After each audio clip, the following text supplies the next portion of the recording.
the idea that the Olympics are immune from politics is not supported by scholars. Okay, so again, as my previous question is, it depends on who you ask.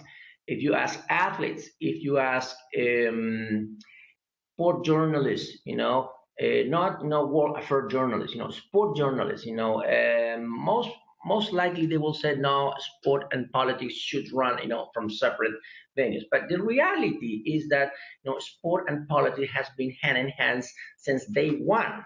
Okay, there's a renowned sport historian, Alan Goodman, that wrote a long time ago that if you believe that sport and politics do not interfere with each other, you're too naive, or you really don't know nothing about how really sport works. So the issue of the refugee teams, it's not something that surprised me at all. Okay. Politics and sport, as I just mentioned, goes typically hand in hand. The question is that, how you interpret the politics. Sometimes, you might say, well, controversial issues are seen as bad politics, so it should not be mixed with sports. Okay, but when you look at things like good issues in which sports comes as a saver for, or as an answer for broader social problems, that's good politics. So I will say, well, it depends on who you ask.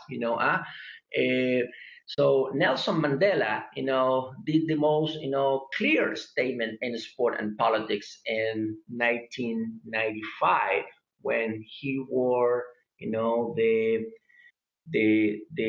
jersey for the South African rugby team during, when he handled the trophy for South Africa when they won the World Championship Cup, in rugby, in a highly divided country. Okay, that was a political statement, and most people, applaud Nelson Mandela for that. But that was a political statement. So here again, can we say that the IOC is doing the right thing? Perhaps it's doing the right thing. In other words, it's bringing the issue of the refugee to the world, to a world audience, that the refugee is something that we're living at this minute. Okay, creating that sort of like representations of refugee athletes is a political statement. Now, what we need to understand here is that the IOC is one of the most powerful transnational in the world. Okay, which has an immense political influence. Okay, for those who believe that the IOC is just the one that authorized the games, and decided which the games will take place, actually the IOC is very, very powerful.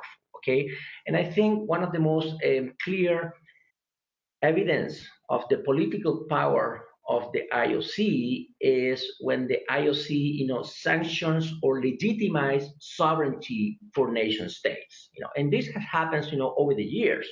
Okay, there's multiple cases. The People's Republic of China and Taiwan, a controversy in 1976. That was, an issue that was sanctioned by the IOC. It says, okay, there can be two Chinas in the IOC, so Taiwan, it will call Chinese Taipei. I don't know if you see that during the Parade of Nations.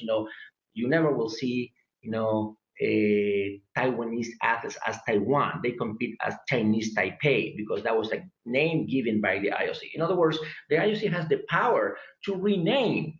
Okay, to say, hey, the people of Republic of China are in conflict with it. They don't want the Taiwanese compete. They said we are the only China. Okay, so in order to resolve the problem, they have the power to really, the diplomatic power, you want to say, okay, to resolve this type of conflicts. Okay, there's another issue is the West Germany, East Germany question that happens in the 1960s. Okay, the IOC was able to reunite West Germany and East Germany to compete under the same name. Okay, so that was, an incredible, political statements, and actually you have two countries, West and East Germany, during the Cold War. So going back to the issue of refugee, do the IOC has, is sort of like a neutral international non-governmental organization? Absolutely not. The IOC, decided when to apply their political influence and when do not. The IOC did not want the Soviet Union to be part of the Olympic Committee for many years. Okay, they saw the entrance of communists, into the IOC movement as a threat, But at the end, of course, they couldn't,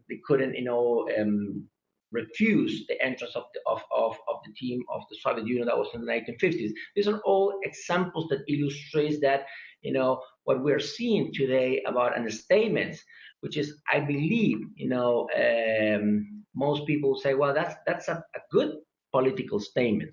But the bottom line is that whether the IOC should be neutral, the IOC has never been neutral, politically speaking.